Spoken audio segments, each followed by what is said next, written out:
memiliki kekuatan-kekuatan guru dan tenaga pendidikan yang siap untuk diatur, siap diberdayakan dan memiliki kompetensi, ya.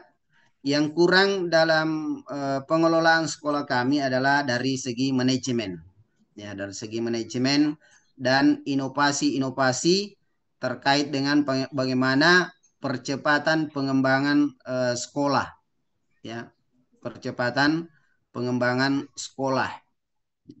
Saya membaca di rapor pendidikan, ya, di rapor pendidikan, alhamdulillah, eh, 4 item sudah baik, namun ada yang masih sedang, yaitu di bidang eh, numerasi dan kualitas pembelajaran.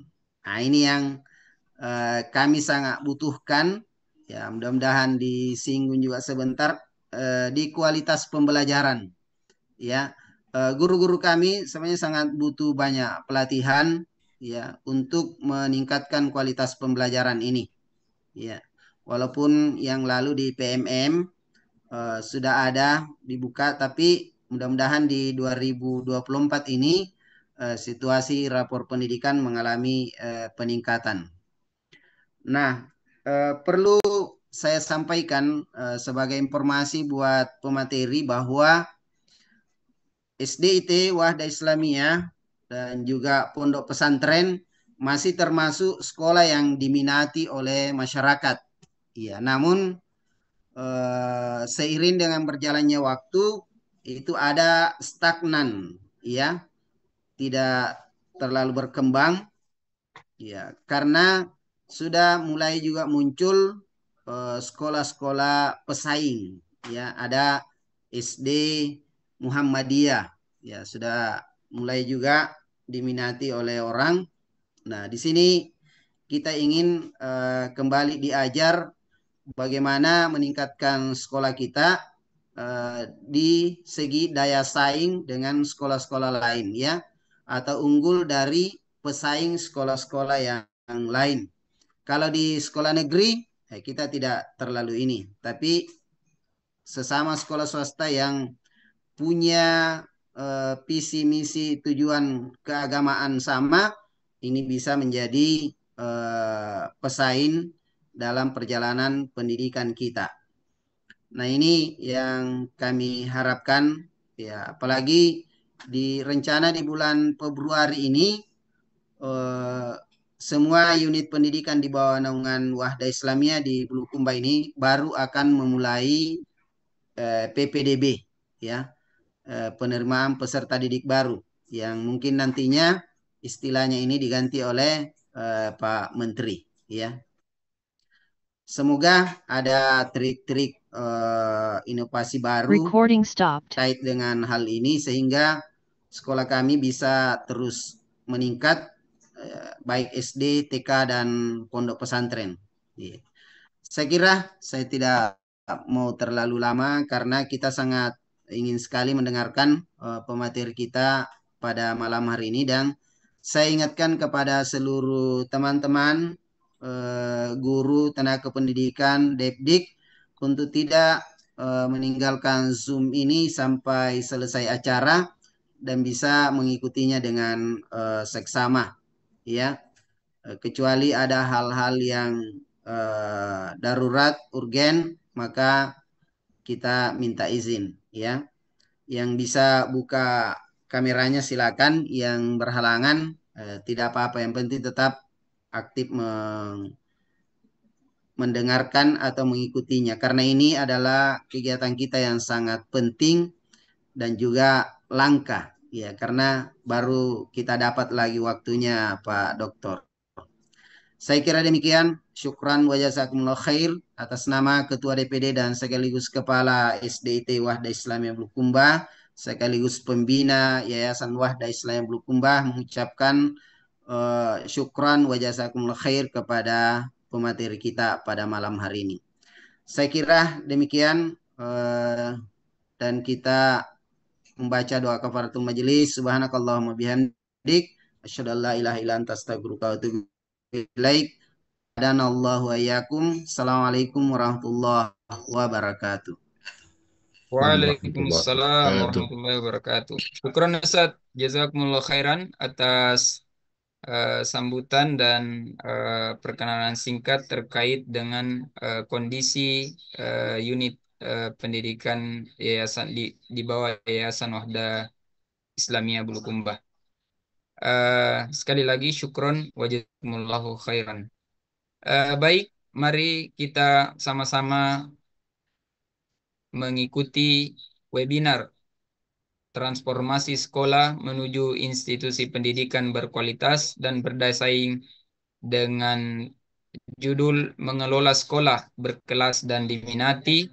Dalam hal ini kiat sukses meningkatkan kualitas dan animo masyarakat kepada Bapak Dr. Ahmad Tanaka MPD. Kami persilahkan dengan hormat hodol masykuron wa majuro. Baik, terima kasih. Bismillahirrahmanirrahim. Assalamualaikum warahmatullahi wabarakatuh. Waalaikumsalam warahmatullahi wabarakatuh. Waalaikumsalam. Waalaikumsalam warahmatullahi wabarakatuh. Recording in Hamdan progress. hamdan na'imin, hamdan yuafi ni'amahu yukafi mazidah. Wassalatu wassalamu ala rasulil karim wa rasulil azim wa ala alihi washabihi ajma'in. Allahumma salli ala Muhammad wa ala alihi washabihi ajma'in. Rabbi israh li sadri wa yassir li amri wa hlul 'uqdatam min lisani yafqahu qawli.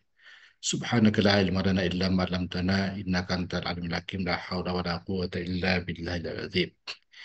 Izin saya mau share materi. Sudah terlihat di layar? Iya, Sudah, Pak Dokter. Oh ya, Alhamdulillah. Baik, eh, terima kasih semuanya. Terima kasih seluruh pengurus DPD Wahda Islamiyah dan seluruh jajaran pada unit kerjanya yang mungkin tidak bisa saya sebutkan satu persatu. Alhamdulillah, eh, kebersamaan kita pada malam hari ini semoga mendapat berkah dan izin dari Allah Subhanahu wa taala. Kita bisa sama-sama belajar. Saya mengikuti dengan seksama pemaparan dari Ketua DPD sekaligus Kepala SDIT yang sungguh sangat luar biasa menurut saya. Eh, ada banyak inovasi, ada banyak keunggulan yang dimiliki. Sekalipun demikian, saya mendapatkan beberapa amanah. Tadi ada beberapa catatan menurut Pak Ketua, hal yang mungkin perlu mendapatkan eh, semacam gambaran tentang manajemen dan inovasi, bagaimana mengelola lembaga pendidikan, termasuk juga bagaimana berinovasi dan meningkatkan animo masyarakat dalam memilih lembaga pendidikan di bawah naungan Wadah Islamiyah. Baik, tema kita adalah transformasi sekolah menuju institusi pendidikan yang berkualitas dan berdaya saing. Ada kesalahan, ada tipe ini. Judulnya adalah bagaimana mengelola sekolah berkelas dan agak tertutup nih tulisannya. Dan diminati kiat sukses meningkatkan kualitas dan animo masyarakat. Jadi eh, saya punya lembaga konsultan pendidikan, konsultasi pendidikan yaitu Tanaka Edutech Indonesia yang banyak membersamai rekan-rekan guru dan tenaga kependidikan baik di lokal Sulawesi Tenggara maupun di seluruh Indonesia melalui webinar seperti ini. Saya senang sekali bisa belajar bersama-sama. Eh, kita saling memberi, saling menerima sehingga kita mungkin saling melengkapi. Eh, Bapak Ibu sekalian, sebelum saya masuk ke materi mungkin bisa ini adalah eh, apa identitas saya, nomor handphone, kemudian saya punya channel YouTube, teman-teman sekalian, Tanaka Ahmad Tanaka Edu Talk, 10 menit menginspirasi. Jadi kiranya seluruh keluarga besar dan guru maupun tenaga kependidikan mungkin bisa mengunjungi YouTube ini karena ini berisi tentang bagaimana mengelola pendidikan. Jadi temanya hanya ada tiga, yaitu mengelola pendidikan, mengelola persekolahan, dan pembelajaran. Jadi berkisar tentang pendidikan. Baik, sebagai informasi, eh, saya memiliki basic guru. Jadi saya diangkat pertama kali oleh pemerintah menjadi guru di Madrasah Ibtidaiyah. Lalu kemudian menjadi kepala Madrasah Ibtidaiyah swasta, kemudian menjadi kepala Madrasah Ibtidaiyah Negeri, selanjutnya eh, kepala Madrasah Sarawiyah Negeri, menjadi pengawas madrasah, menjadi kepala seksi kurikulum dan evaluasi di Kanwil Kementerian Agama, kemudian menjadi kepala seksi pendidikan madrasah. Jadi saya sampaikan ini kaitannya dengan eh, memang fokus dan bidang garapan saya selama ini adalah menyangkut pendidikan. Selain jabatan formal tersebut, saya juga adalah asesor Badan Akreditasi Nasional Sekolah Madrasah, kemudian Master Trainer Kurikulum 2013 termasuk Kurikulum Merdeka, eh, pernah menjabat sebagai Direktur Sekolah Islam Terpadu, konsultan pendidikan pada sebuah yayasan, dan juga eh, sebagai dosen di beberapa perguruan tinggi, baik S1 maupun di pasca sarjana. Oh, pendidikan saya juga seperti itu. Saya merasa dilahirkan sebagai seorang guru. Karena itu, ketika berbicara tentang guru, berbicara tentang pembelajaran dan pendidikan, ah, saya merasa ini adalah bagian dari hidup saya. Karena itu, senang sekali saya berkesempatan untuk sama-sama kita sharing pada malam hari ini. Eh, di tingkat SLTA, saya sekolah di pendidikan guru agama. Jadi SMA itu sudah langsung pilih jurusan guru.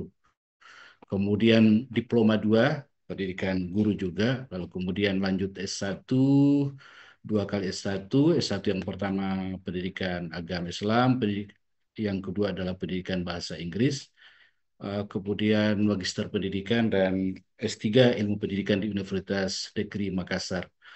Jurusannya ilmu pendidikan.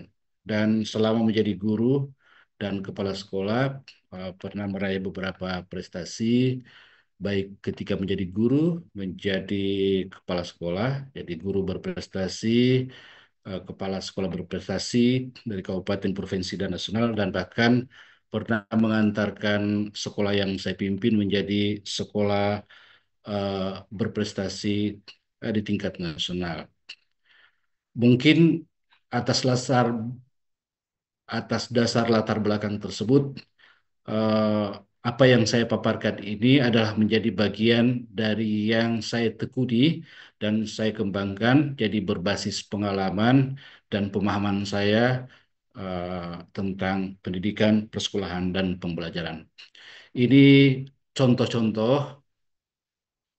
thumbnail dari YouTube saya, 10 menit menginspirasi. Misalnya 4 tanda guru atau pembicara yang hebat. 15 rahasia sukses mengajar yang bikin siswa terpikat. Mengajar dengan daya hipnosis, dan seterusnya. Termasuk bagaimana mengelola kelas, mengelola sekolah, dan seterusnya. Jadi YouTube saya memang fokus eh, di bidang pendidikan, persekolahan, dan pembelajaran. Saya berharap teman-teman mungkin bisa mengunjungi dan bisa, ya, jangan lupa ditonton, like, share, dan komen teman-teman sekalian. Baik, eh, jadi ada 8 hal yang ingin saya sampaikan pada kesempatan malam hari ini. Ada 8 poin, dan poin pertama adalah saya sebut dengan positioning. Ya, starting point kita. Eh, Mulai dari cara berpikir dan mindset kita. Ya, saya ingin katakan bahwa semua perubahan yang ada di dunia ini adalah selalu dimulai dari perubahan cara berpikir kita. Nah, keinginan teman-teman sekalian untuk Bapak Ibu sekalian untuk hadir bersama pada malam hari ini itu adalah bukti nyata bahwa kita semua mau berubah, mau mengubah diri dan berarti cara berpikir kita, cara berpikir yang maju. Ya, itu sebabnya saya bergembira sekali lagi dalam kesempatan ini diajak bersama-sama untuk kita berdiskusi. Eh,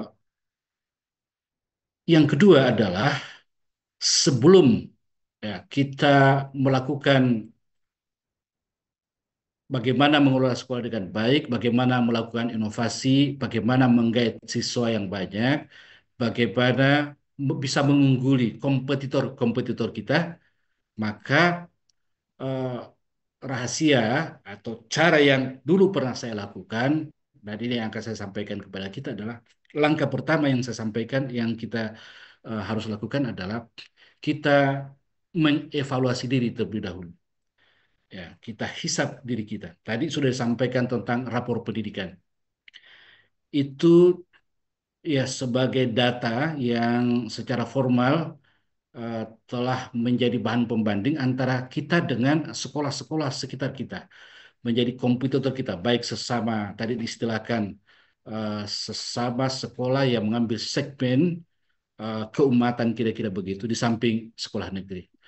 Dulu ketika saya memimpin sekolah, ya saya sampaikan teman-teman Bapak Ibu sekalian bahwa sekolah yang saya pimpin jika harus saya mewakili eh, dengan kata-kata, maka kata yang tepat untuk menggambarkan di mana sekolah tempat saya mengajar dan yang saya pimpin hanya ada dua kata. Pertama, memalukan dan memilukan. Memalukan karena kita tidak bangga sekolah di tempat saya mengajar itu. Demikian juga guru-guru lain. Penampilannya kumuh. Ya, siswanya sedikit saja berapa mungkin 30-an. Kelasnya hanya 3 kelas, disekat-sekat.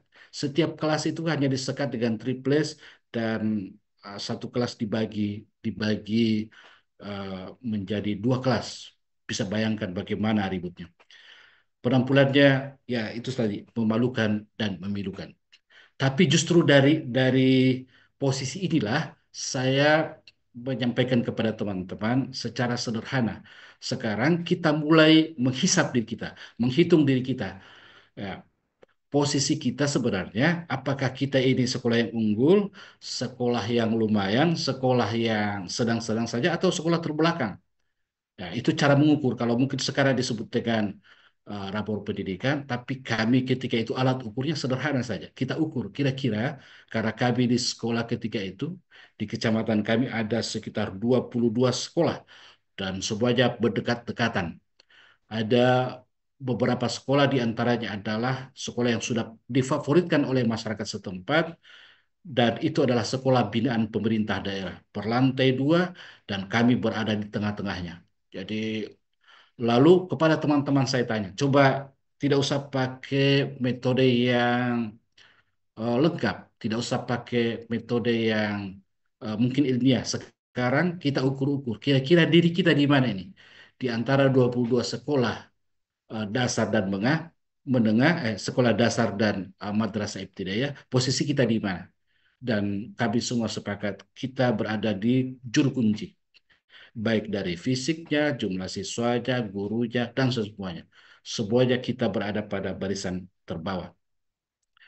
Nah, start dari evaluasi diri inilah yang kemudian kita eh, jadikan sebagai vitamin, jadikan sebagai alat pemicu, ya dengan manajemen yang akan saya paparkan pada kesempatan berikutnya untuk kemudian kita maju. Menjadi sekolah yang leading, sekolah yang bisa menyamai sekolah-sekolah hebat, bahkan mengungguli sekolah-sekolah hebat. Ya, dan terbukti ya sekolah kami dari sekolah kumuh, jadi saya pernah diundang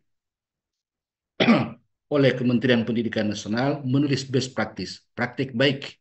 Judul tulisan saya adalah mengubah sekolah kumuh menjadi sekolah favorit kebanggaan umat. Karena ya dan itu berkompetisi di tingkat nasional dan alhamdulillah menjadi pemenang dan sekolah kami menjadi sekolah berprestasi tingkat nasional. Eh, ya, start dari sekolah yang tidak membanggakan. Apalagi mungkin starting point kita, sekolah-sekolah di bawah ada yang ada di Bulukumba ini, mungkin startnya tidak benar-benar pada garis minus. Mungkin ada di pertengahan, mungkin ada yang sudah leading, seperti jelaskan tadi sih, sekolah dengan siswa terbanyak dan seterusnya. Nah, eh, cara saya memotivasi teman-teman, guru, dan juga guru-guru yang selalu saya bersamai adalah saya selalu membuat semacam perumpamaan seperti ini. Ya, bisa kita lihat di garis merah ini, tanda panah garis merah ini. Anggaplah, ya, abaikan dulu angka-angkanya, ada 2025 sampai 2030, anggap saja tidak ada tulisannya. Anggaplah bahwa sekolah yang terbaik, ya, jadi agar kita bisa menjadi pesaing, agar kita bisa menjadi bisa bersaing dengan baik, mesti ada sekolah yang eh, benchmarking, ada standar kita, sekolah mana yang kita anggap adalah yang paling unggul setiap jenjangnya. Kalau TK kira-kira mana yang terbaik di Bulukumba, yang kalau SD mana yang terbaik di Bulukumba, dan seterusnya. Demikian juga SMP dan demikian pondok pesantren. Anggaplah yang terbaik itu ada di posisi nomor satu seperti tanda panah ini. Dan kita, ya, starting pointnya ada di tanda panah angka 6 ini. Jadi kita start dari bawah. Ya, syukur-syukur kalau ada di tengah, ya, syukur-syukur kalau kita sejajar. Tapi eh, ini cara yang saya lakukan untuk memotivasi teman-teman. Tidak apa-apa kita berada di level bawah, tapi kemudian kita akan kapitalisasi sumber daya yang kita miliki agar kita bisa menyamai mereka pada titik tertentu dan kita bisa leading melewati guru-guru sekolah-sekolah hebat yang ada di sekitar kita. Nah, jika kita melakukan perjalanan atau kecepatan. Bisa bayangkan sekolah yang kita unggulkan yang terhebat itu nomor satu dan kita ada di tanda panah warna hijau ini. Bisa dibayangkan kalau kita bergerak maju, dia pun bergerak maju sampai kapanpun, sampai tahun berapapun, 2 tahun, 3 tahun, bahkan tahun 2030 dan seterusnya, kita tidak akan pernah menyamai mereka. Karena dia berjalan, kita juga berjalan. Yang bisa kita lakukan adalah nah, agar bisa kita melampaui mereka adalah mereka bergerak, tapi kita bergerak dengan gerakan kuantum. Ya, jadi mungkin ada ya, jadi cara bergerak yang konvensional adalah bergerak dari berdasarkan deret hitung dari satu, kemudian kita naik ke tangga 2, tangga 3, 4, 5 dan seterusnya.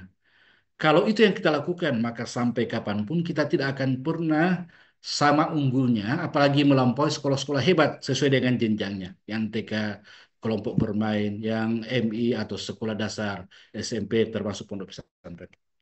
Yang kita bisa lakukan adalah melakukan lompatan yang disebut dengan kuantum atau perjalanan deret hitung. Ya, deret hitung itu dimulai dari satu, satu kalau dikelipatkan menjadi dua, dua menjadi empat, empat menjadi delapan, delapan menjadi 16, 16 menjadi 32. Hanya dengan cara begitulah membuat lompatan-lompatan inovasi, membuat lompatan-lompatan eh, karya nyata yang bisa kita temui pada titik tertentu. Tidak apa-apa kali ini kita di 2025 ini kita ada di nomor 6 misalnya, tapi ketika kita melakukan lompatan kuantum, maka di 2027 mungkin kita tinggal 3 level di bawah yang terhebat.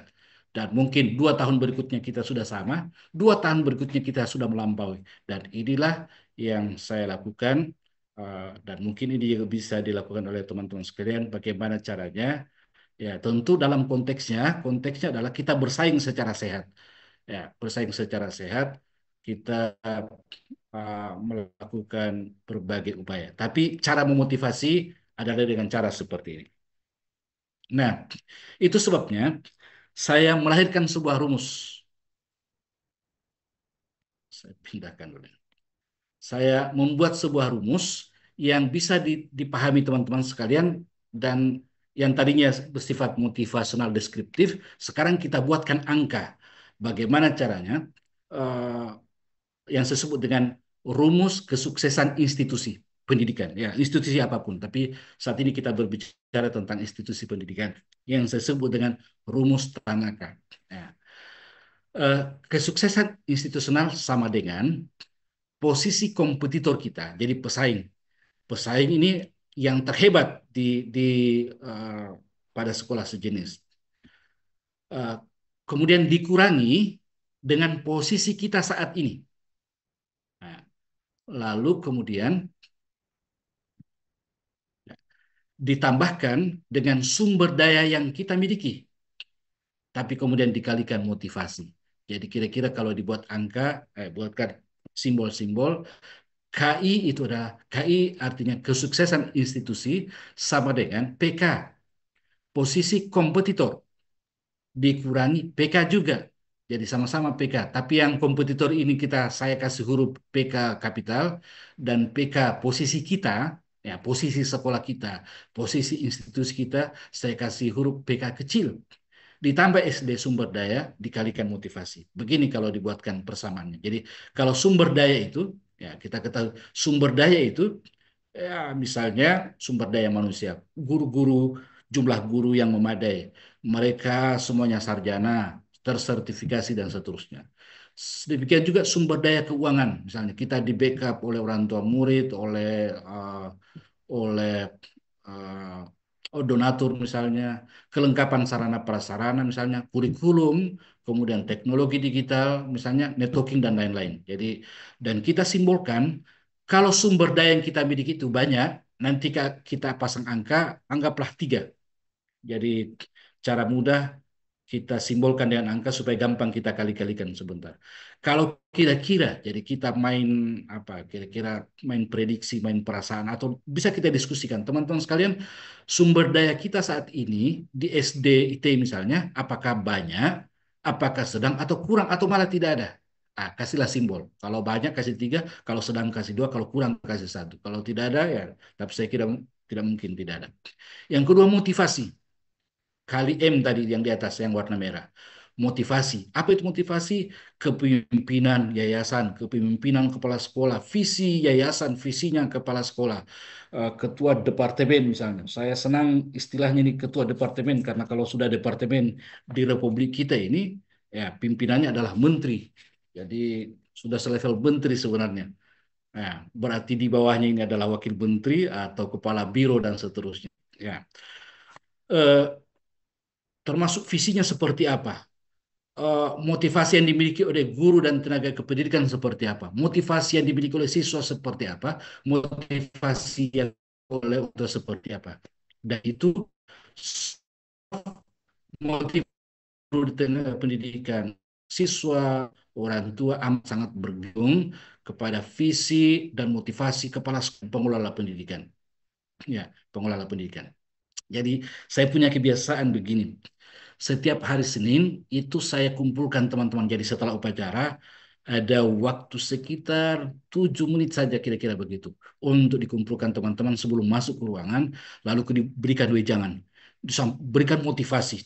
Ya, ibarat pasukan perang kita kasih semangat dulu sebelum masing-masing mencari posisi di mana posisinya, kita motivasi dulu. Kira-kira begitu. Dan di akhir pekan, di akhir Sabtu, kita melakukan renungan, kira-kira begitu. Jadi kumpulkan lagi teman-teman untuk kemudian kita merenung. Kira-kira dalam minggu ini apa yang kurang, apa yang belum kita lakukan, dan seterusnya. Senin dimotivasi lagi, Sabtu setelah perjalanan, Senin, Selasa, Rabu, Kamis, Jumat, mungkin ada masalah lagi, ditanyakan lagi, dan seterusnya begitu. Jadi diberikan motivasi. Dan ya, kalau motivasinya tinggi, dan itu bisa kita lihat dari bagaimana antusiasnya teman-teman guru dan tenaga pendidikan dalam mendukung kepala sekolah dan yayasan misalnya, uh, dilihat dari ekspresi wajahnya, semangatnya. Kalau tinggi motivasinya kasih angka 3, kalau sedang kasih angka 2, kalau rendah kasih angka 1. Kalau motivasinya tidak ada, boleh jadi tidak ada, atau rendah sekali kasih angka 0. Nah, jadi cara menghitungnya begini, ya aplikasinya. Jadi uh, anggaplah angka 8 ini adalah posisi kompetitor kita. Dia sudah angka di 8. Anggaplah angka 1 sampai 10 begitu. Dia sudah angka 8. Ya, mendekati sempurna karena mendekati 10. Dikurangi 4. 4 ini apa? 4 ini adalah posisi kita. Kita masih di nomor 4, masih di bawahnya yang kompetitor kita. Ditambah 2. 2 ini adalah sumber daya. Berarti 2 ini adalah sumber daya yang sedang, kira-kira begitu. Dikali 1. Apa itu 1? Dikali motivasi. Ya, kalau angka 1 berarti motivasinya rendah. Sama dengan 6. Gimana ya? 8 kurang 4 berarti 4, ditambah 2 sama dengan 6, kali 1 sama dengan 6. Ya, sama dengan 6. Dapat 6. Berarti yang tadinya posisi kita di nomor 4, ingat kompetitor kita ada di nomor 8, kita awalnya di nomor 4, ya, seperdua perjalanan tingkatan kita dengan kompetitor kita. Setelah kita memiliki sumber daya sedang dan motivasi kurang atau rendah, itu kita sudah naik kelas menjadi 2, dari 4 menjadi 6. Berarti 2 level lagi kita mendekati kompetitor kita yang terhebat di Bulukumba misalnya. Nah, tapi berbeda halnya. Sekarang kita formulasikan angka lain. Posisi yang di bawah, yang di tengah itu. Posisi kompetitor kita 8. Dikurangi posisi kita di nomor 4, Ki. Ditambah 2. Ah, berarti sumber daya kita sedang-sedang saja. Tapi dikali 2, apa itu kali 2? Motivasi tak sedang. Sedang, berarti kali 2. Tadi itu rendah, sekarang sedang. Maka beda hasilnya, menjadi 12. Apa artinya 12 ini? Berarti kita sudah melampaui kompetitor kita tadi. Dari 8 menjadi 12. Anggaplah dia naik kelas juga menjadi dari 8 menjadi 10. Tapi kita ada mikir 12, kita lewati nih. Itu kalau sumber daya kita sedang dan motivasi kita sedang. Bagaimana kalau motivasi kita tinggi? Kepala sekolah, yayasan semangatnya tinggi seperti malam hari ini ditujukan, kepala sekolah, pimpinan unit juga motivasinya tinggi, guru-guru tinggi, ya siswa juga tinggi, ya. Maka hasil kalinya seperti di bawah ini. 8 itu nilai kompetitor kita, dikurangi 4 posisi kita, ditambah 1. Ya, tambah 1 ini saya anggap sumber daya kita kurang. Ya, saya buat apa formula formula lain. Anggaplah yang tadinya sedang sekarang kurang. Tapi motivasi kita tinggi, yaitu 3. Berapa angkanya? 8, 4 sama dengan 4. Tambah 1, 5, dikali 3 sama dengan 15. Itu artinya kita sudah melampaui kompetitor kita. Ya, kompetitor kita.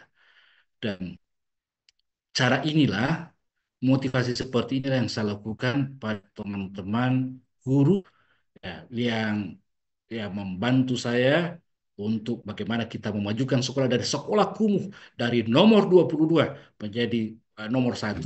Apa indikatornya? Sampai saat ini sudah lebih belasan tahun yang lalu saya tinggalkan, itu siswanya membludak 600-an, 700-an, ya, hanya karena kita terbatas tempat sehingga, ya, dengan segala inovasinya tentu, ya, dengan segala inovasi kita, inovasi kita misalnya ketika itu di tahun 90-an, ketika sekolah-sekolah dan lab komputer itu masih tidak ada, ya, masih masih jarang menjadi barang langka, sekolah kami yang waktu itu swasta yang saya pimpin sudah ada laboratorium komputernya. Bukan bantuan pemerintah, itu adalah hasil inovasi. Saya kerjasama dengan sebuah pengadaan, sebuah lembaga pengadaan begitu. Lalu kemudian eh, belasan jumlahnya, jadi cukup untuk laboratorium. Semua anak praktek komputer ketika itu, mulai dari kelas 1 sampai kelas 6. Lalu bagaimana bayarnya? Bayarnya ya saya panggil komite untuk kita urunan begitu. Urunan yang kaya bayar 15.000 kalau tidak salah, ya minimal 15.000, yang sedang 10.000 ketika itu, yang sedang gitu 7.500, yang mungkin terbatas 5.000 per bulan, lalu yang tidak mampu gratis. Dari hasil kumpulan inilah yang saya cicil tiap bulan, dan 3 tahun kemudian komputer ini menjadi milik sekolah. Jadi dan ini memiliki multiplier effect, memiliki apa itu kekuatan ganda. Jadi eh, anak-anak semua sudah belajar komputer, guru-guru diajar komputer ketika itu. Ini contoh saja karena di masa lalu ini. Lalu kemudian dipublikasikan. Jadi ketika dipublikasikan, menjadi kekuatan kekuatan lain lagi. Ya, saya aktif di koran ketika itu. Rela saya berlangganan koran ketika itu 2 sampai 3 eksemplar per bulan. Tapi dengan catatan, saya bikin MOU dengan pimpinan redaksi, uh, muat berita saya dan saya setting ya, buat kalimatnya sedemikian supaya bisa mempengaruhi public opini di masyarakat supaya kemudian bisa menjadi pilihan. Ketika itu ya, antara lain juga kita melakukan inovasi mobil antar jemput. Nah, mobil antar jemput. Jadi yang ada uh, siswa yang kurang mampu, lalu kemudian dari dana bosnya kita ya perhitungkan ya dan seterusnya. Jadi ketika sudah tidak karena jalan menuju sekolah itu berbagai, ada jurusan ke arah timur, ke barat, kita tambah unit lagi, kita kerjasama dan seterusnya.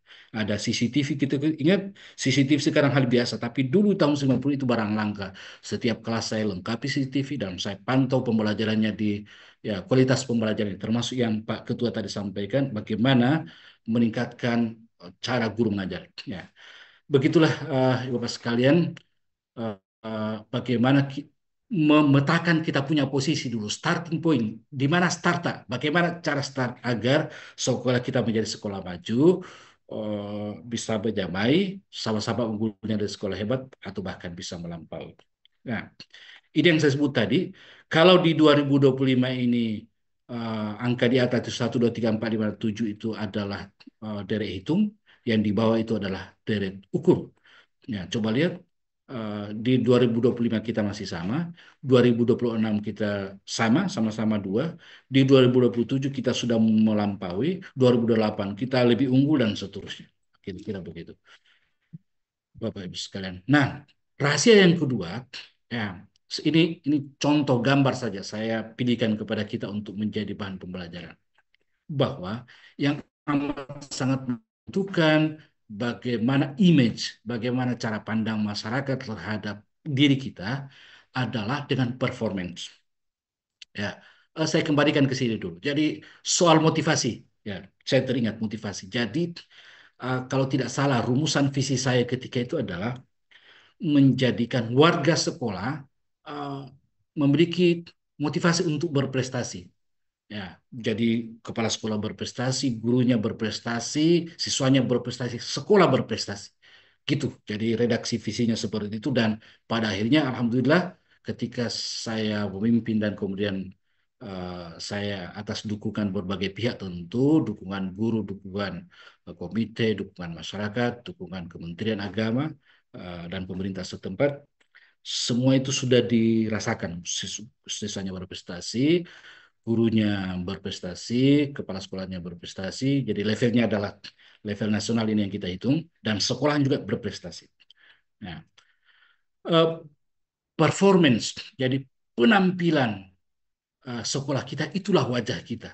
Karena itu, ya jadi bagaimanapun cara tak memotivasi teman-teman, tapi kalau penampilan fisiknya itu tidak meyakinkan atau bahkan uh, menjadikan masyarakat underestimate, ya maka salah satu yang harus menjadi pusat perhatian kita adalah bantu kita perbaiki performance.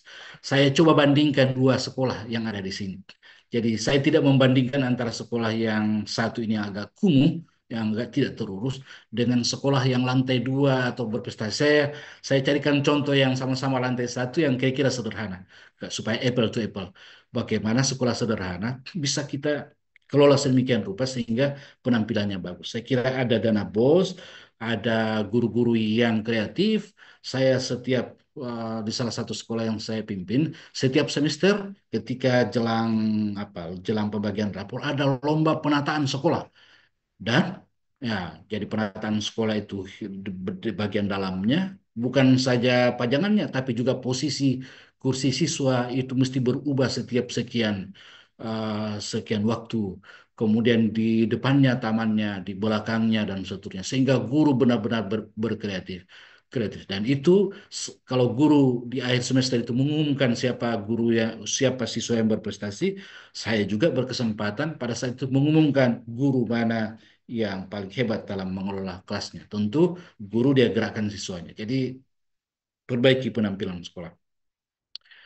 Ya, termasuk ya saya lihat ada kecenderungan sekarang dia pasang paving block, dia cat macam-macam, dia cat warna-warni. Itu adalah bagian dari cara performance dan membranding sekolah kita. Itu penting sekali. Jadi uh, Karena ketika orang lewat, orang apa, ya, ketika sekolahnya meyakinkan, maka itu adalah kunci pertama. Jadi kalau tadi itu motivasi, pakai rumus Tanaka, kemudian lihat posisi, itu adalah yang abstrak, tidak kelihatan, tidak nampak di oleh masyarakat. Ini yang nampak sekali dan ini sangat penting sekali. Ya, lalu ciptakan budaya. Ya, ciptakan budaya sekolah, penampilan, tampilan fisiknya mungkin, buat kurikulum yang unggul. Nah, uh, ya, ciptakan budaya sekolah lainnya. Jadi setiap semester mungkin ekspo sekolah. Kalau di kurikulum Merdeka mungkin disebut dengan pameran dan seterusnya. Tapi dengan atau tanpa kurikulum Merdeka, Bapak Ibu sekalian, kita bisa mungkin melakukan ekspo atau apalah istilah lain yang mungkin lebih tepat. Di dalamnya kita tampilkan mungkin hafalan anak kita, pidato bahasa Indonesia, bahasa Arab, bahasa Inggris, mungkin juga bahasa Bugis, ya karya seni lainnya, tulisan lontaran misalnya, kemudian atraksi lain, termasuk juga mengikuti lomba, baik sebagai partisipan maupun inisiasi. Ada pengalaman menarik. Ketika masa-masa saya mengembangkan, mencari siswa ketika itu, ada cara yang saya lakukan dan saya anggap sebagai salah satu kunci bagaimana ini menjadi pelipat ganda dari minat masyarakat, animo masyarakat. Jadi setelah saya tugaskan guru untuk menghiasi sekolah, menghiasi halaman, menghiasi kelasnya, misalnya papan tulis. Ya, kemudian juga maka dengan adanya program kami ini kita berusaha untuk mendorong para PTK. Ada kayaknya suara bocor. Uh, jadi setelah uh, apa namanya penataan kelas, penampilannya sudah sangat bagus, maka saya laksanakan lomba. Karena kita jenjangnya madrasah ibtidaiyah, saya contohkan, walaupun saya pernah memimpin di madrasah saya contohkan ketika saya di ibtidaiyah, kita undang semua TK-TK yang ada di kabupaten sini untuk mengikuti lomba mewarnai. Lalu kita kasih snack kayak ulang tahun kira-kira begitu. Begitu datang kita kasih snack anak-anak, selesai kita kasih piagam gurunya, kita beri insentif, beri transportasi. Tapi tujuan kita bukan lomba itu. Tujuan kita sebenarnya, tujuan tersembunyi adalah mendatangkan TK sebanyak mungkin ke sekolah kita, supaya dia datang ke sekolah kita lalu kemudian melihat apa yang hebat di sekolah itu. Lalu di saat orang tuanya, anaknya sibuk menggambar, orang tuanya kita bagikan brosur, kita berikan apa yang dimiliki oleh sekolah ini, berikan apa, itu cara kita supaya mendatangkan orang tua melihat apa yang dimiliki oleh sekolah. Ya, berikutnya adalah performan siswa, ya, penampilan siswa. Jadi kalau gambar yang dua siswa ini kita anggap cukup, sebenarnya kalau cukup ya cukup, dia memenuhi persyaratan sekolah. Tetapi kita bandingkan dengan tiga siswa yang ada ini, yang ada guru di depannya. Dengan mengubah sedikit saja seragam, tidak mengurangi standar peraturan, ya, mungkin ditambah dengan blero, ditambah dengan dasi apa, atau mungkin ditambah dengan bis di ujung jarinya anak-anak perempuan dan laki-laki ini dengan bis warna merah dan seterusnya. Atau kalau dia pakai hijau, bisnya hijau, atau di kancingnya di bawah ini, itu sudah akan mengubah performance. Apalagi ditambah blero, ditambah dengan jilbab yang seperti ini. Performance. Baru kita berbicara penampilan luar ini. Kenapa? Karena sepanjang perjalanan pergi dan pulang sekolah ini akan menjadi tontonan masyarakat. Ya, tontonan masyarakat. Ya. Dulu siswa saya seringkali pulang sekolah itu berkelahi dengan siswa dari sekolah lain. Kenapa? Karena penampilannya masih kumuh. Pulang sekolah tidak pakai sepatunya, dia tenteng. Padahal sekolah kami dalam kota. Nah, sering berkelahi karena diejek ya, oleh siswa sekolah lain. Nah, tapi inilah yang kemudian kita ubah, eh, startnya menjadi sekolah yang ya kira-kira kurang lebih berpenampilan seperti yang ya siswa yang tiga siswa ini dari segi performa siswa. Demikian juga guru. Ya, guru ya tentu ditingkatkan performance-nya. Ada saat-saat tertentu mungkin pakainya seragam, ada saat tertentu mungkin pakaiannya bebas. Ya, baru dari segi pakaian ini. Ya, performance lain mungkin bisa dilihat dari bagaimana kompetensi profesional guru yang kuat. Ya, kreatif dalam pembelajaran, memiliki hubungan emosional yang baik dengan siswa, melakukan pengembangan diri secara berkesinambungan. Ya, yang dilakukan, ya kami sering lakukan adalah ya seperti saat ini kita webinar, kami melakukan uh, penataran, bimbingan, BIMTEK dan seterusnya. Lalu ini kita publikasikan lagi. Dengan demikian, selain meningkatkan performance secara fisik, juga performance penampilan mengajarnya. Ya, saya ada banyak mendampingi guru-guru di Sulawesi Tenggara ini ketika misalnya kurikulum merdeka ini digalakkan. Misalnya bagaimana cara mengaplikasikan pembelajaran berdiferensiasi, bagaimana menjadi itu adalah tema-tema yang diikuti ya. Jadi temanya adalah strategi pembelajaran berdiferensiasi berdasarkan cara kerja otak anak dan ini pembelajaran yang sangat menarik. Ya, karena menarik berarti kalau sudah guru berhasil praktekkan, penampilan fisiknya oke, penampilan mengajarnya juga oke. Ya, juga eh, termasuk materi yang sering saya latihkan dan itu berulang-ulang kali, berangkatan-angkatan ikuti adalah eh, pembelajaran berkelas. Ya, bagaimana agar pembelajaran itu menjadi pembelajaran yang bukan biasa-biasa saja, pembelajaran yang bukan pembelajaran yang tidak menarik, tapi pembelajaran yang betul-betul berkelas ya, satu level di atas biasa-biasa saja. Ya, dan ya saya sering memotivasi teman-teman dalam rangka meningkatkan performance ini adalah ada kata-kata yang saya tuliskan besar-besar di sekolah. Ini sekaligus kata motivasi juga. Selain tertulis sering saya ucapkan, yaitu kita tidak akan pernah meraih hal yang luar biasa, tapi dengan cara yang biasa-biasa saja. Saya ulang sekali lagi. Kita tidak akan pernah meraih hal yang luar biasa dengan cara yang biasa-biasa saja. Apa ini yang biasa-biasa? Ya, cara yang luar biasa. Kita ingin sekolah kita unggul, sekolah kita hebat, siswa kita memiliki hafalan yang baik, belajarnya yang baik, pembelajarannya hebat, ya, dan seterusnya, sehingga mengundang minat masyarakat, menyekolahkan anaknya dan ya menjadi sekolah rebutan, ya, kira-kira begitu. Selanjutnya, ini contoh tema pengembangan diri. Uh, Selain materi kurikulum wajib, ya, selain tema-tema wajib di kurikulum, misalnya pada kurikulum Merdeka tentang pembelajaran berdiferensiasi atau kurikulum baru ini dengan pendekatan deep learning misalnya, itu adalah materi yang wajib ya dilatihkan, tapi perlu juga tema-tema lain seperti bagaimana membangun paradigma sekolah berkelas misalnya, bagaimana konsep smart school, bagaimana mengembangkan budaya literasi melalui bedah buku. Jadi ada bedah buku, ya kita guru masing-masing membaca, mencari referensi tentang tema tertentu, lalu kemudian dia presentasikan di depan teman-teman. Tema sekolah ramah anak, gerakan sekolah menyenangkan, enjoy learning, sekolah tanpa bullying, dan seterusnya. Tema-tema contoh ini. Ya, metode pembelajaran. Jadi ini sebenarnya tema-tema kegiatan ini adalah konsep kami yang akan kami latihkan pada guru-guru. Ya, ada sekolah yang sementara didirikan sekarang ini. Tahun depan sudah akan, tahun ini penerimaan siswa baru, tahun depan sudah mulai beroperasi. Sekolah yang uh, apa namanya, berbasis digital, tapi basisnya adalah tahfiz, tapi pembelajarannya dengan pembelajaran yang modern.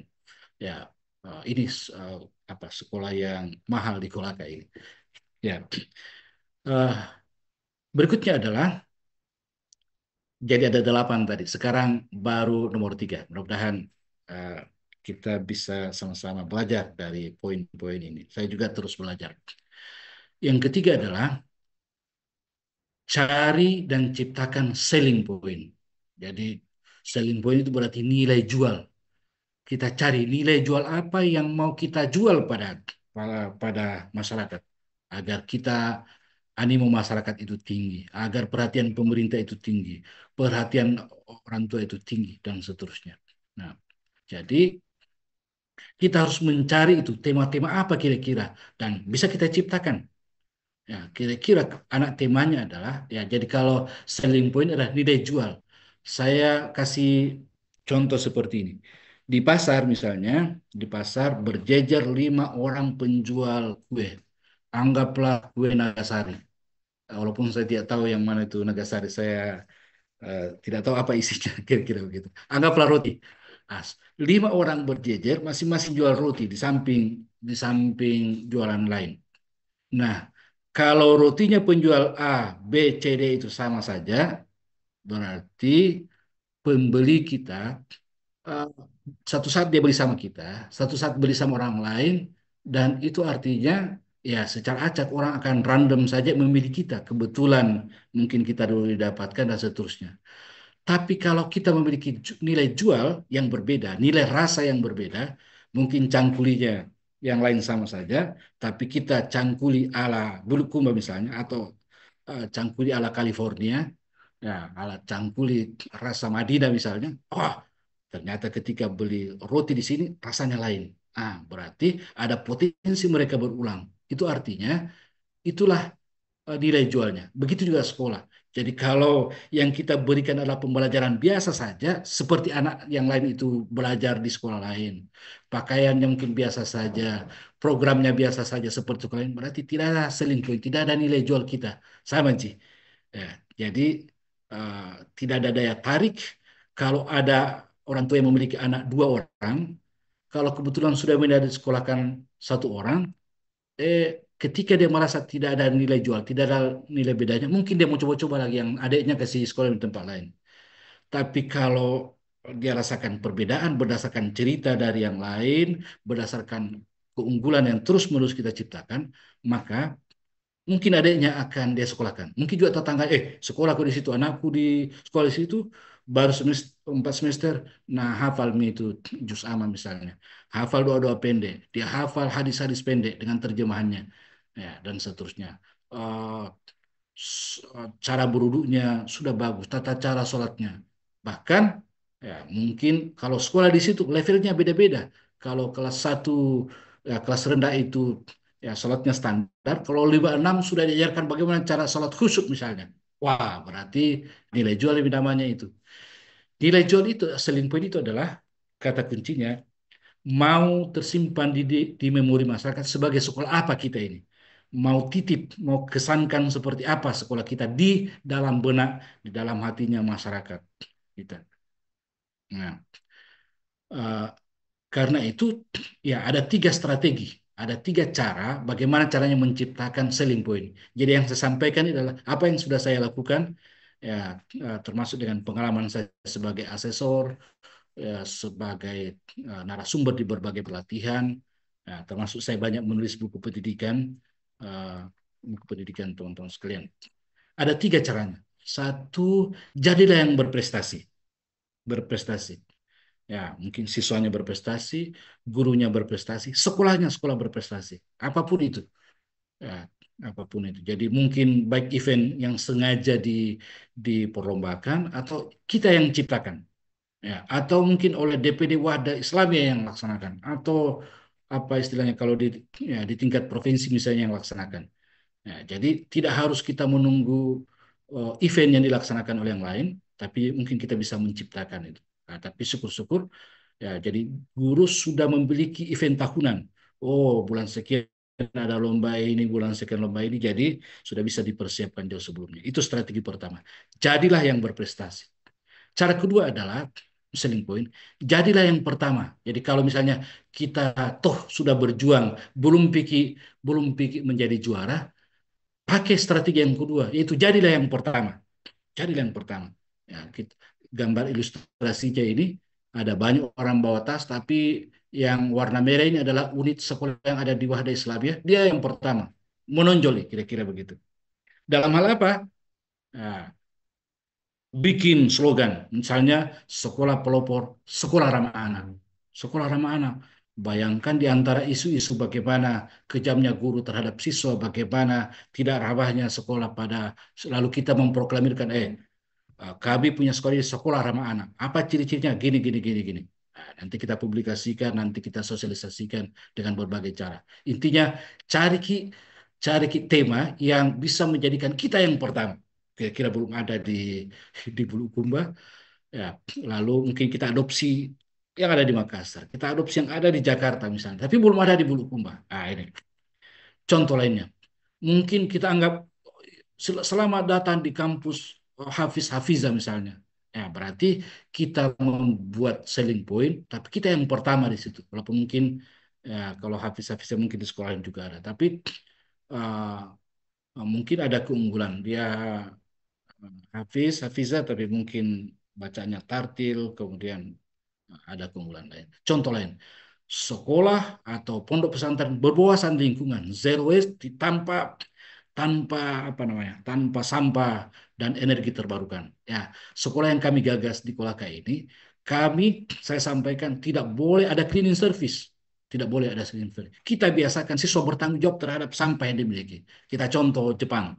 Nah, anak-anak terbiasa bekerja sendiri, membersihkan sendiri. Karena kalau kita tidak biasakan begitu, dia akan seenaknya membuang sampah dan dia menganggap ada cleaning service. Nah, itu contoh. Kita kampanyekan itu. Sekolah berwawasan lingkungan misalnya, ya, sekolah hijau. Kalau kita mau membuat sebuah ide begitu, maka misalnya sekolah berwawasan lingkungan, kita ikuti indikator-indikatornya, ya maka selain kemajuan kita dapatkan, mungkin kita dilirik juga oleh Kementerian Kehutanan, Kementerian apa, mungkin dibantu bibit, dibantu apalah kira-kira begitu. Jadilah yang pertama. Apalagi misalnya contohnya, misalnya unggulan inklusi dan pembelajaran berdiferensiasi. Ya, apa ini inklusi?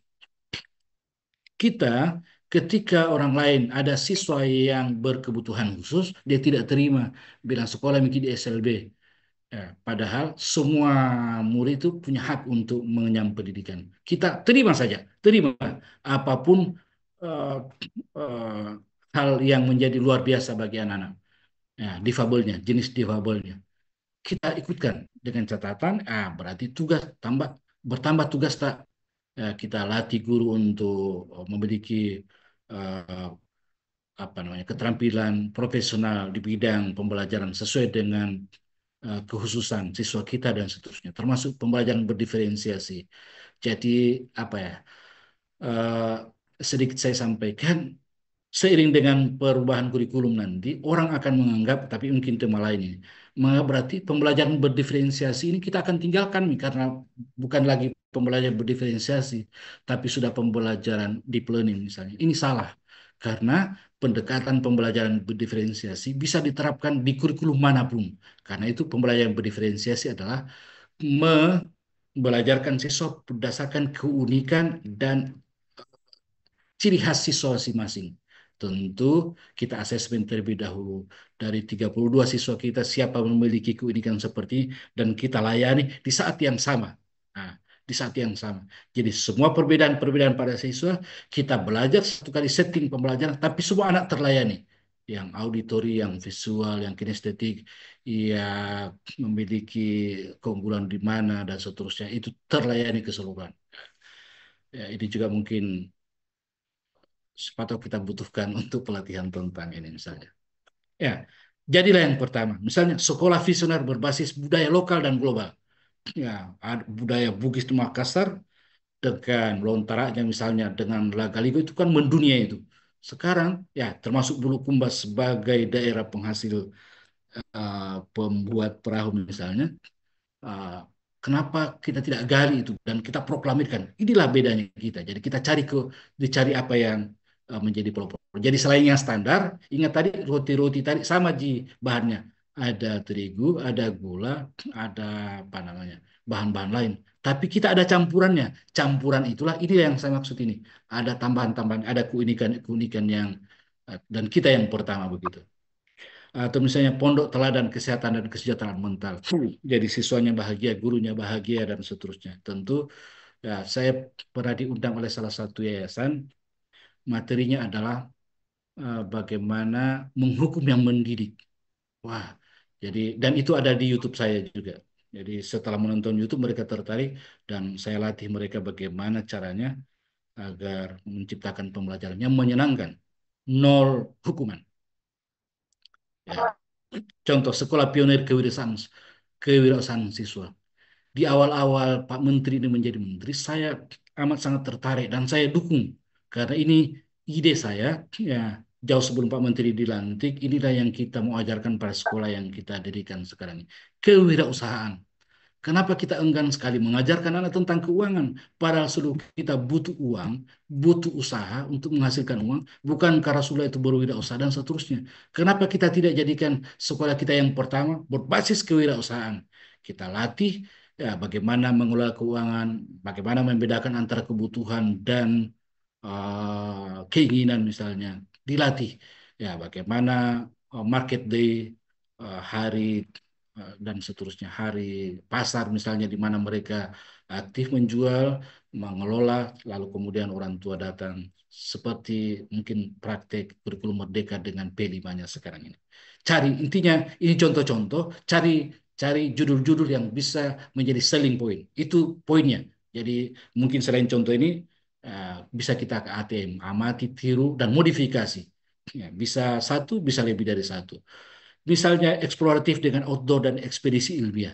Nah, pada sekolah Islam terpadu yang di mana saya menjadi direktur dulu, pada akhir pekan selalu ada jadwal outing kelas. Mereka keluar melihat ya bagaimana itu prosesnya nasi. Kita bawa ke sawah karena anak-anak sekarang itu ya dia makan nasi tapi tidak tahu dari mana ini asalnya. Kita bawa ke sawah bahwa oh, nasi itu dari sini ditanam ya di, di apa namanya dipetik kemudian diolah menjadi beras.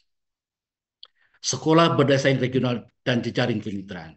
Ya, sekolah kita mungkin ya unggul dari segi jejaring kemitraannya, dari orang yang mau berbagi, ya berbagi ilmu, berbagi pengalaman. Kita punya jaringan yang sangat luas. Selain apalagi Wadah Islamiyah saya kira ini menasional dan memiliki jaringan yang sangat luas. Gunakan jejaring itu. Kenapa tidak? Ya, saling berbagi. Ya, narasumber orang-orang hebat di Wahda Islamik saling berbagi, saling memberikan motivasi. Ya, contoh lain, tema-tema humanis uh, di dalam dunia pendidikan ada sekolah ramah anak, sekolah adiwiyata, ini ada sekolah hanya manusia, gurunya manusia, kelasnya manusia, gerakan sekolah menyenangkan dan banyak lagi. Ya, yang lain. Yang berikutnya adalah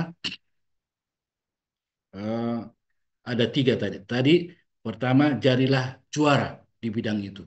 Yang kedua adalah jadilah yang pertama. Jadi kalau kita tidak juara, mungkin kita tengah berusaha. Yang kedua bukan juga yang pertama. Nah, orang sudah ada semua nih. Tapi ya kita harus cari ide. Tapi kalau sampai saat ini belum kita bisa menemukan apa yang menjadi pertama, maka strategi terakhir adalah jadilah yang unik. Jadilah yang unik. Jadilah yang berbeda. Ya, di sini tulis be unique, write our own story. Jadi jadilah yang unik dan lukislah, tulislah riwayatmu sendiri. Ya, sejarahmu sendiri, sejarah baik maksudnya. Sebagai contoh, kalau selama ini sebuah ruangan kita, kamar tak dikasih balon putih, ya sepertinya kita penasaran bagaimana itu rasanya kalau kita kasih balon kuning. Oh, orang akan tertarik. Ya, dia promosikan ini beli kian ini balon kuning ini bagus kuning ini selain terang ya dia hemat dia bisa juga mengusir nyamuk dan seterusnya. Kira-kira begitu dia unik. Oh orang tertarik. Oh begitu kan bisa usir nyamuk. Nah, saya beli kalau begitu. Nah, jadilah yang unik. Seperti apa misalnya sekolah dengan sistem belajar dari praktisi. Misalnya keudasaan, undangi orang suksesnya Wadah Islamiyah, bagaimana caranya berdagang. Cari polisi yang dia pernah sekolah di Wahda, datang di situ menjadi sumber, belajar apa itu, bercita-cita menjadi polisi misalnya, atau sekolah dengan uh, guru tamu rahasia. Kita tidak kasih tahu anak-anak, tiba-tiba datang ke kelas dia mengajar apa, yang sebelumnya mungkin sudah bicara dengan gurunya, Pak tolong masukkan ajar ki ini, ajarkan anak, tapi langsung dia yang bicara sama dengan praktisi tadi. Sekolah dengan tradisi unik. Misalnya, ini saya baru, ini ala saya saja ini. Misalnya 8 jam ala Rasulullah. Atau selama jam, anggaplah jam dari jam 7 sampai jam, bagaimana itu Rasulullah? Mulai salat duhanya, mulai sampai dengan salat zuhur atau salat asar, atau kalau perlu di akhir pekan atau waktu perkemahan tertentu 24 jam ala Rasulullah, bagaimana tahajudnya, bagaimana dan seterusnya. Wah, ini unik, ini luar biasa ini. Contoh saja ini. Ya, sekolah yang mempunyai ruang kreatif misalnya. Sekolah dengan semua siswa juara. Ah, semua apa maksudnya ini? Jadi sekolah itu tidak ada siswa yang bodoh. Semua semua siswa itu dianggap dia juara, hebat. Ya, hebat karena memang eh, eh, manusia itu, anak manusia, siswa kita ini dilahirkan oleh Allah Subhanahu wa taala, diciptakan, dan Allah sudah punya pasti rencana, dan ciptaan Allah itu sempurna. Tidak sama dengan ciptaan manusia. Ya, ciptaan manusia misalnya pabrik sendal, masuk bahan bakunya, keluar ada yang bagus, ada yang putus talinya, ada yang terpotong, maka yang terpotong dan putus talinya ini dipisahkan kembali untuk menjadi produk tidak jadi setelah melalui quality control. Tapi manusia ini tidak ada yang tidak ada yang kurang. Kalau ada kelemahannya di satu sisi, yakinkan pasti dia punya kelebihan di sisi lain. Nah, cari tahu kelebihannya itu. Nah, seringkali kita stres, seringkali kita marah, seringkali kita putus asa, menganggap, oh, ini anak bodoh. Padahal sebenarnya bukan dia bodoh, dia punya pasti kelebihan di sisi lain. Nah, cari apa kelebihannya. Jadi sebenarnya tidak ada anak yang bodoh. Yang ada itu adalah guru yang belum menemukan cara mengajarkan dengan tepat oleh guru yang tepat. Ya, jadi sebenarnya di saat yang sama kita bilang eh, siswa ini bodoh, sebenarnya ya kata bodoh itu kembali ke kita. Kita bodoh karena kita belum tahu cara mengajar yang benar, ini anak yang tepat. Ya, ini contoh saya agak percepat. Sekolah dengan kelas terbuka. Mungkin dia harus di kelas, tapi ada gazebo, ada apa, di situ saja belajar. Ada mata pelajaran tertentu, guru tertentu, di gazebo saja. Nah, jadilah yang unik. Sekolah dengan satu siswa, satu karya. Tamat di situ, atau setiap 1 tahun ada satu karyanya. Seringan apapun, seenteng apapun. Nah, kira-kira begitu. Ini dalam rangka kita mencari selling point. Berikutnya, yang keempat, motivasi berprestasi. Nah, ini yang penting karena tadi disinggung oleh Pak Ketua tadi, bagaimana kita bersaing dengan kompetitor kita, bagaimana bersaing dengan siswa unggulan. Nah, sekarang yang keempat adalah motivasi berprestasi. Pilih area bertanding, ya, zona nyaman dan naik kelas. Zona zona bertanding ini apakah? Saya kasih lengkap dulu. Apakah ya karena oh, Bulukumba itu adalah wilayahnya kabupaten warna kuning ini. Apakah kita mau bermain di area ini? Apakah kompetitor kita, sekolah yang kita anggap hebat itu adalah apakah kita hanya mau juara di tingkat kabupaten sehingga yang kita jadikan sekolah unggulan itu sebagai benchmarking itu adalah sekolah yang terhebat di kabupaten, atau malah tidak apa-apa kita di kabupaten tapi standar kita mau saingi yang hebat di Makassar sana, atau bahkan mungkin di tingkat regional se-Sulawesi, atau mungkin tingkat nasional, atau siapa tahu kita punya nyali untuk kita pakai standar nasional, ya internasional. Ya, bukankah Soekarno bilang bercita-citalah kamu setinggi langit. Ya, kalaupun kamu jatuh, kamu akan jatuh di antara bintang ke bintang. Nah, kalau tidak salah ada pepatah Arab, ya, eh, ya gantungkan cita-citamu, walaupun setinggi bintang Suraya, walaupun kakimu menginjak di bumi, kira-kira begitu. Jadi apakah kita mau nyaman-nyaman saja level kabupaten, atau kita bahkan mau turunkan kita punya kelas? Sekolah sudah di tingkat kabupaten, tapi kita mau bersaing dengan sekolah ada di di kampung-kampung sana, di ujung kampung misalnya. Ya, yang ada di sari kecamatan. Jadi minimal kita sama di kabupaten, tapi kemudian yang kompetitor kita mau bersaing dengan di provinsi yang ada di Makassar, sama kayak di Makassar. Ya, eh, dulu saya bercita-cita karena saya di madrasah ibtidaiyah.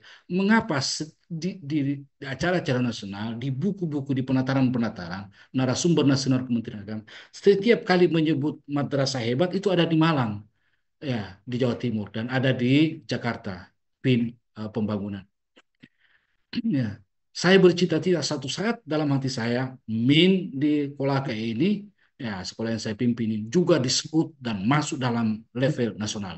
Nah, ini motivasi berprestasi. Jadi jangan nyaman dengan yang selevel di kabupaten, tapi kalau perlu kita cari ring yang lebih besar, lawan yang lebih besar, ya eh, level nasional misalnya. Sehingga kalaupun kita kalah bersaing di tingkat nasional, masih kurang lebih sama posisi tadi yang di provinsi, atau kita masih unggul di kabupaten. Kira-kira begitu. Ini ya. Sekolah unggulan tidak lahir dari zona nyaman. Semakin tinggi target, semakin kuat pula semangat juang yang harus kita bangun. Jika ingin sejajar dengan yang terbaik, maka berjuanglah dengan mental juara. Ya. Yang kelima, ya terdokumentasi. Jadi eh, tadi soal apa? Soal eh, motivasi, soal program-program unggulan itu dimasukkan dalam desain masuk di kurikulum kita, program unggulan kita. Jadi dia masuk di dokumen kurikulum. Jadi bukan program biasa saja. Ya, jadi biasanya di bagian dokumen kurikulum itu ada visi misi, tujuan, program prioritas atau program unggulan. Maka karena ini bukan hanya spontanitas, ini bukan sekedar angan-angan, tapi memang disengaja untuk itu, maka dia harus terumuskan. Nah, kita mau juara apa pada tahun berapa itu dirumuskan bersama eh, guru-guru.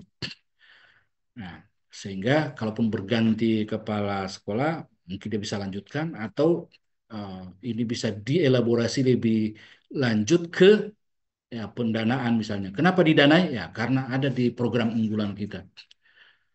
Ya, yang keenam, nah, susah dua lagi. Hadirkan kurikulum yang berkelas. Ya, tadi sudah dipaparkan ada semacam visinya sama, lalu kemudian yang membedakan itu hanyalah mungkin program dan indikatornya. Saya kira itu sebuah termasuk sub-sub indikator. Ya, uh, jadi salah satu mungkin wawasan yang harus kita kita buka adalah uh, betapa karakter itu, karakter moral dan karakter kinerja itu menjadi dambaan orang tua, dambaan masyarakat sampai kapanpun dan dimanapun. Karakter itu ya adalah mata uang yang laku di mana saja. Karakter moral seperti takwa, jujur, sopan santun. Karakter kinerja itu kerja keras dan tanggung jawab disiplin. Kalau ini kita latihkan pada anak-anak, kita motivasi setiap hari, kita dorong melalui pembelajaran dan seterusnya, maka dengan demikian siswa akan terdorong, guru akan terdorong untuk menghadirkan kurikulum berkelas. Termasuk tadi program unggulan, selling point tadi masukkan dalam bagian-bagian kurikulum berkelas. Ya, termasuk keterampilan abad 21. Ya, ini guru, ya, bagaimana caranya guru dilatih agar dalam pembelajarannya memasukkan unsur kreatif, memasukkan unsur komunikasi, kolaborasi, keterampilan berpikir, problem solving. Jadi ah, apa namanya? Jadi sebenarnya setiap hari saya dulu selalu apa ya, punya daftar checklist kira-kira begitu kalau saya supervisi guru untuk meyakinkan bahwa setiap pembelajaran ada keterampilan yang dia bangun, keterampilan lebih dari sekedar apa yang diajarkan. Saya checklist kalau ada, kalau tidak ada saya silang. Itu saya pantau melalui CCTV dan setelah itu kita diskusi. Ya, ya termasuk ya soal literasi. Eh, karena salah satu yang kurang tadi sampaikan adalah soal literasi. Jadi bagaimana menggiatkan literasi numerasi, literasi baca tulis, termasuk literasi digital dan literasi lain tentu punya kiat-kiat. Dan ini bisa menjadi bagian yang dilatihkan pada guru-guru dan tenaga kependidikan lain. Itu yang keenam. Yang ketujuh, ya rumuskan visi misi dengan benar. Ya, tadi sudah disampaikan bahwa masing-masing sudah dibuatkan visi misi. Saya hanya ingin memastikan bahwa mungkin bisa dicek kembali apakah redaksi visi misi itu sudah benar disusun secara sistematis. Ya, jadi contoh, saya kasih contoh. Ini eh, salah satu contoh visi bersama teman saya ketika kami diundang di tingkat nasional. Ini saya pinjam, saya kutip dari sekolah juara nasional, sekolah berwawasan lingkungan. Visinya seperti ini. Nah, visinya seperti jadi bukan sekedar visi itu tulisan lalu kemudian terpampang, lalu kemudian menjadi bahan motivasi. Tidak sekedar itu, karena dia harus terstruktur, karena ada turunan-turunannya nanti. Ada apa namanya master planning, master plan, kemudian strategic plan dan operational plan. Eh, Misalnya ada beberapa kata kunci di sini: beriman, berilmu, sehat, peduli, dan berbudaya lingkungan. Tadi kalau visinya di Wahda sekolah itu religius dan unggul, itu sama-sama karena dia eh, sama-sama kata sifat begitu. Religius dan unggul ini luar biasa, dua kata tapi amat sangat luar biasa. Saya kasih contoh saja, bantu kita periksa kembali apakah sudah benar cara kita menyusun di luar tata cara menyusun visi. Jadi visi itu ada banyak sekali. Saya datangi ketika saya sebagai asesor datangi sekolah, ketika saya pancing guru apa visi sekolah, banyak yang tidak tahu karena hanya tidak disusun bersama, tidak mewakili penderitaan, tidak merupakan impian bersama. Padahal sebenarnya harus didudukkan. Mulai dari tadi itu, mulai dari ketika starting point, posisi sekolah kita di mana, apa penderitaan tak, dan mau apa kita depan. Dari situlah lahir rumusan-rumusan kalimat sebetulnya. Jadi prosesnya bukan langsung kita rumuskan dan sodorkan. Boleh juga kita konsepkan, tapi dijelaskan latar belakang. Kenapa kata religius dan unggul ini lahir? Karena ya kita ini sekolah Islami, kita menciptakan generasi. Ya kita dilarang meninggalkan generasi yang lemah, dan unggul ya dia kompetitif, bisa uh, apa namanya bisa bersaing kapan dan dimanapun. Ya, tidak begitu, tapi ada latar belakangnya yang bisa melahirkan itu. Oleh karena itu, ya bisa kita sama-sama periksa lagi kembali. Contoh, ini adalah bagaimana mensinkronkan antara visi dan misi. Lihat, ada 3, 4, 5 kata kunci: beriman, berilmu, sehat, peduli lingkungan, dan berbudaya lingkungan. Lalu bagaimana turunannya dengan misi? Ini kenapa saya ulang ini? Saya sampaikan ini karena dalam temuan saya banyak yang tidak sinkron, banyak yang tidak tepat. Jadi merumuskan visi itu sendiri sudah tidak tepat. Bagaimana mau meyakinkan? Bagaimana memotivasi guru? Bagaimana mau menjalankan? Bagaimana mau menjabarkan visi misi ini ke dalam program kerja? Bagaimana dibiayai dan bagaimana dieksekusi? Karena berangkat dari filosofinya yang kurang pas. Jadi kata beriman. Jadi kata kunci pertama harus terwakili di misi yang pertama. Ya, misalnya beriman itu berarti meningkatkan ketakwaan terhadap Allah Subhanahu wa taala. Berarti kalau misi itu adalah kata kata kerja karena mengeksekusi dari impian kita di sana. Yang kedua, bisa satu kata kunci diwakili oleh dua misi, mengembangkan akhlakul karim. Akhlakul karim ini masih bagian dari beriman. Berilmu, jadi harus terstruktur seperti ini. Berilmu. Nah, apa turunannya? Cita-cita kita agar siswa kita berilmu. Bagaimana menjadikan dia di misi? Bagaimana bisa menjadi di kata kerja yang bisa kita lakukan? Yaitu mengembangkan prestasi akademik, non akademik, dan manajemen sekolah. Jadi mesti terwakili seperti itu. Sehat, membudayakan hidup sehat, hidup bersih, sehat, dan seterusnya. Peduli lingkungan. Peduli, mengoptimalkan pemberdayaan lingkungan dan peningkatan kualitas sekolah, dan seterusnya. Mungkin peduli lagi, satu kata kunci ada lagi, mengembangkan perilaku pencegahan pencemaran kerusakan lingkungan, berbudaya lingkungan, mengembangkan seni budaya sekolah.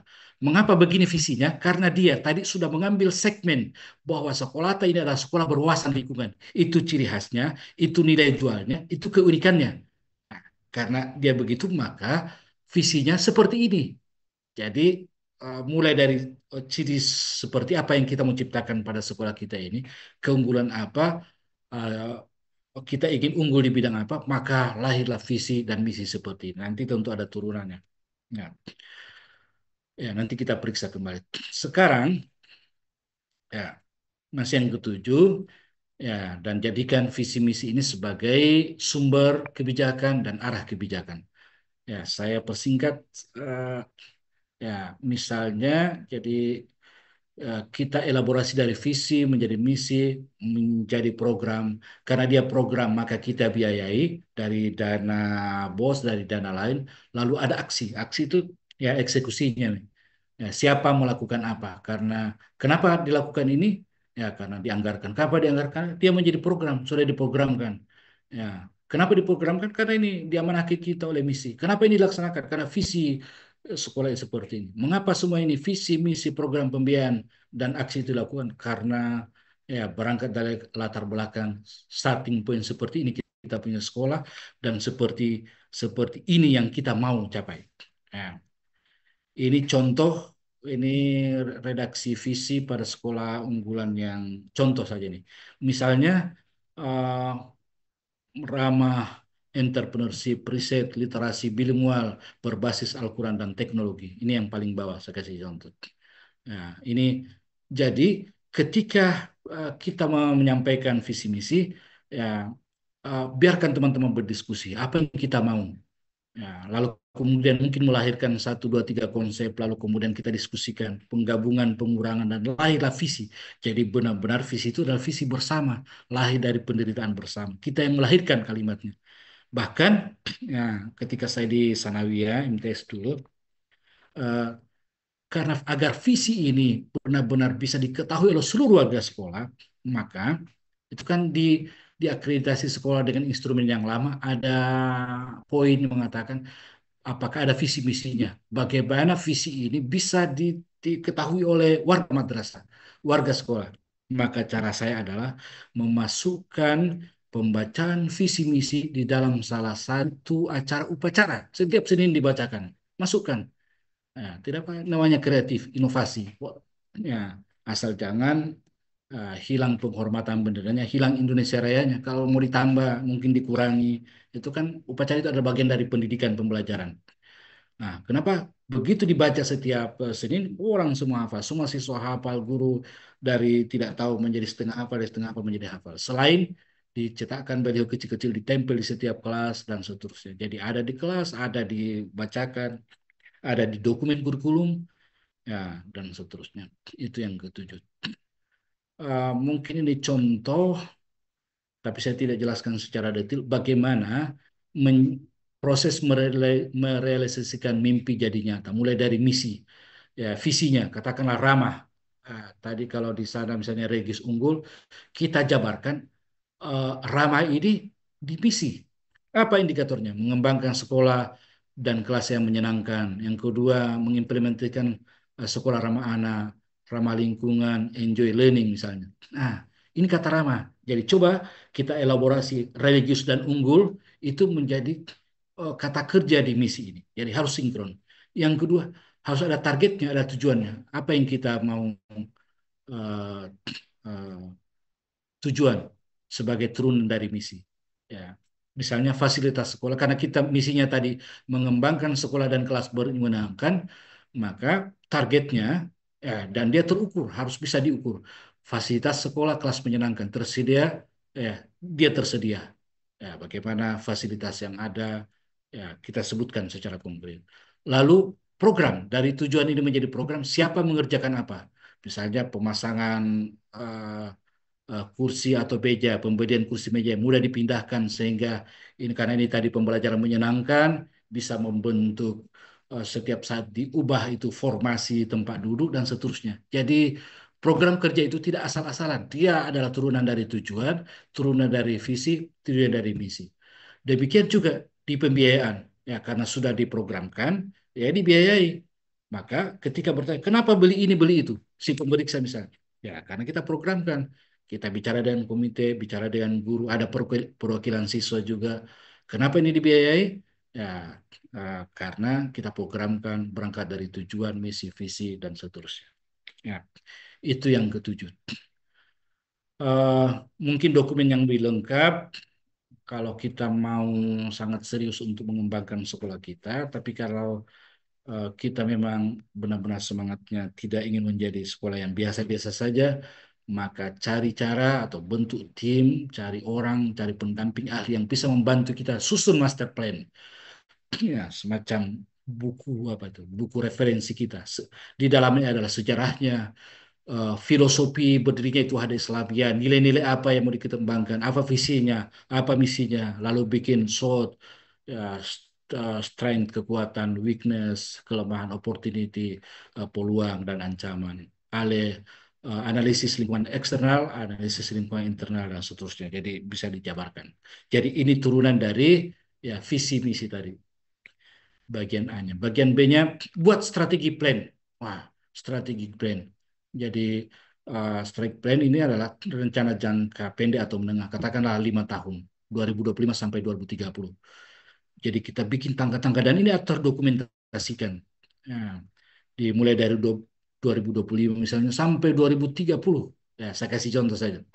Bagaimana menggerakkan warga sekolah ya, dengan master plan, strategi plan, operational plan, infrastruktur, SDM. Mungkin di tahun pertama kita kita agak terganggu, kita masih berada di zona nyaman, masih seperti biasa, masih seperti biasa.